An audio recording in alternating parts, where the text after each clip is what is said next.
Good morning sa maulan nating morning. At good morning na rin sa aking kasambahay na masipag. Sabi ko nga kanina sa aking kasambahay, masarap ata ngayon mag-almusal ng itlog at tuyo at noodles. Lalo na ngayon sa tag-ulan at malamig-lamig na panahon. Masarap talaga ulam, tuyo at itlog at noodles. At nandyan na nga rin si Miss Bago nag-aabang or naghihintay para daw pagkatapos magluto ng aming kasambahay makapaghain na. Sabi ko nga dyan sa aking kasambahay, i-toasted ang itlog at pati na rin ang tuyo. Dahil si Zainab gusto niya yung itlog na toasted. Lalo na tong tuyo kapag toasted, napakasarap isawsaw sa suka na may bawang at sili. At mapapakain ka talaga ng madami.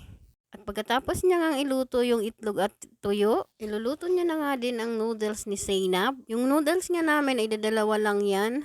Pero kasya na yan sa aming 4 or 5 kasama na ang aming kasambahay. Dahil nga naubusan na at 2 na lang ang natira. Magpapabili nga sana ako ng isa pa, kaya lang sabi ng aking kasambahay okay na yun, kasya na yun sa aming 5. At paglilinisin ko nga sana ang aking kasambahay doon sa labas ng bahay namin. Dahil nga napakadaming dahon dahil nga sa bagyo. At napakalakas na hangin, nagkalat ang mga dahon sa harapan ng bahay namin, pati mga sanga-sanga, nakabali-bali. Ipapalinis ko nga sana, kaya lang naawa naman ako dahil nga baka mabasa lang dahil sa sobrang lakas ng ulan. Kaya sabi ko sa kanya, wag na munang maglinis sa labas, dito na lang muna tayo sa loob. Naaamoy ko na nga yung niluluto ng aking kasambahay. Ang aking tiyan talaga ay kumukulo-kulo na talaga. Kaya sabi ko sa aking kasambahay, matagal pa ba yan para naman makakain na tayo at ako'y gutom na gutom na. Ang sabi nga sa akin ng aking kasambahay, sandaling kulo na lang daw yan at kakain na daw kami. At habang nga hinihintay niyang kumulo or maluto, maghahain na raw siya ng kanin. At yung kasambahay ko habang naghahain siya or nag-aasikaso diyan sa kusina, ayaw niya talaga ng tinutulungan yan. Dahil nga sabi niya, habang tinutulungan daw siya, lalo lang bumabagal yung trabaho. Gusto nga rin yan kapag naghahain siya ay nakaayos yung mga hinahain niyang pagkain sa lamesa. At ito na nga, kulo na ang noodles ni Zainab, pwede na kami sigurong kumain. Dahil naglalagay na yung aming kasambahay ng mga plato. Yung mga tami namin gusto nang kumain-kain talaga. Hindi talaga kami tatawagin yan hanggat hindi siya tapos sa paghahain. O diba, ganito itong kasambahay namin, ganito ka-stricto to. Minsan nga gusto niya na ata maging amo eh.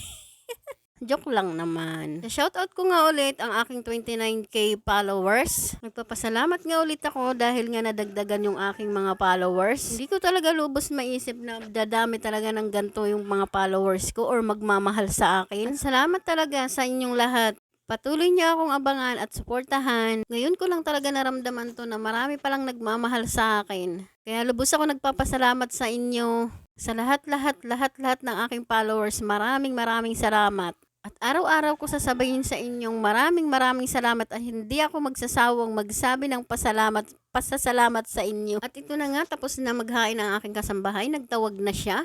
Bago daw siya kumain, pakakainin niya raw muna ang kanyang alaga na si Zainab.